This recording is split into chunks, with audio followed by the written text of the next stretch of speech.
Junior కాలేజీలో నా పేరు తీసుకున్నారు. ఎవరు లేని పరిస్థితి, ఎవరో ఒకరిని పెట్టాలంటే గెలిచేది ఏం లేదు. వెంటనే అల్లంపాటి సీతారామరెడ్డి గారి పేరు వచ్చింది.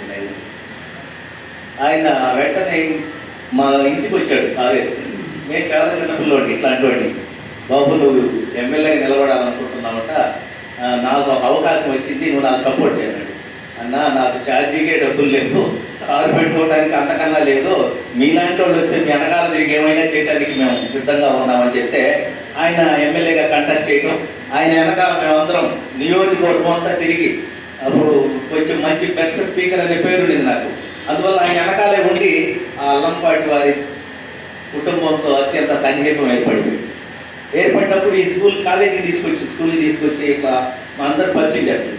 ఆ సందర్భంలో నాగభూషణం రావు గారిని పరిచయం చేశారు. నాగభూషణం మంచి కుర్రోడు, పిల్లోడు, ఎప్పుడు మనకు మంచి యాక్టివ్ అని అంటుండేది. తర్వాత సీతారాంతో కలిసి చాలా రోజులు ప్రయాణం చేశాయి ఎన్నికలు. ఆదాల ప్రభాకర్ రెడ్డి గారితో ఎన్నికల్లో ఆయన కూడా సపోర్ట్ చేశారు. ఆ టైంలో సీతారామరెడ్డి గారితో ఉన్న సంబంధంలోనే ఆయన ఒక రామభక్తుడు.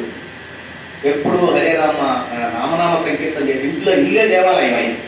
అప్పుడు అనుకునేవాడు నేను, ఇదేంతబ్బా ఇంత పెద్ద పేరుండేవాడు, ఇంత కాలేజీలు, ఇంత పెద్ద సామ్రాజ్యానికి అధిపతిలాగా ఉన్నాడు, ఈయన ఇంట్లో కూర్చొని ఎప్పుడు రామనామం చేస్తున్నాడు, ఏంటో అనుకునేవాడు.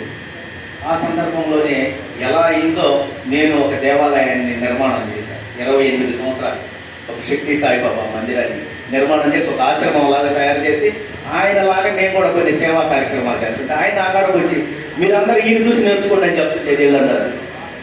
అలాంటి సందర్భాల్లో నాగభూషణం అన్న నాకు దగ్గర అయితే 2.5 కోట్లు పెట్టి ఆశ్రమాన్ని స్థాపించాడు. మేము ఆయన one of the life member.